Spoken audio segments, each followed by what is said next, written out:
நம்ம புளி காய்ச்சிருச்ச இந்த பாருங்க, இந்த மாதிரி எண்ணெய் இப்படி பிரிஞ்சு வரணும். இப்படி வந்தால் தான் அந்த புளி காய்ச்சல் கரெக்டான பதத்தில் வந்துடுதுன்னு அர்த்தம். இப்போ சாதத்தில் எப்படி போட்டு கலந்து விடணும் அதையும் நான் சொல்கிறேன். சாதத்தை நல்லா உதிரி உதிரியாக வடிச்சுக்கோங்க. அப்புறம் இந்த கருவேப்பிலையை நல்லா வாஷ் பண்ணிவிட்டு அதை கிள்ளி போட்டுக்கோங்க.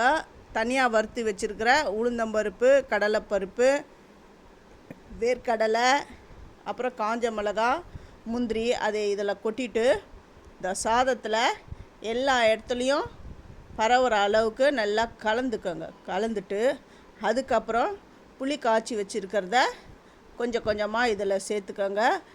இந்த புளி காய்ச்சலில் நான் பொடி சேர்த்துருக்கேன். அதெல்லாம் எப்படி என்னென்ன பொடி சேர்க்கணும் எல்லாத்தையுமே என்னுடைய சேது சித்ரா கிச்சனில் நான் சொல்லியிருக்கேன். ரிலேட்டட் வீடியோஸாகவும் இதில் கொடுக்குறேன், நீங்கள் போய் பாருங்கள். எல்லாத்தையும் நல்லா சேர்ந்து கலந்து விடணும். சாதத்தை வடிச்சிட்டு அதை ஆற விடணும். ஆற விட்டுட்டு அதுக்கப்புறம்தான் நீங்கள் இந்த மாதிரி ப்ரிப்பேர் பண்ணணும். சூடாக இருக்கும் பொழுதே வடித்த உடனே நீங்கள் போட்டு கலந்தீங்கன்னா அந்த சாதம் உடஞ்சிடும். ரொம்ப அருமையான கோவில் புளியோதரை ரெடி ஆகிடுது. இதை லஞ்ச் பாக்ஸுக்கு கூட நீங்கள் இந்த மாதிரி செஞ்சு குழந்தைங்களுக்கு கொடுக்கலாம்.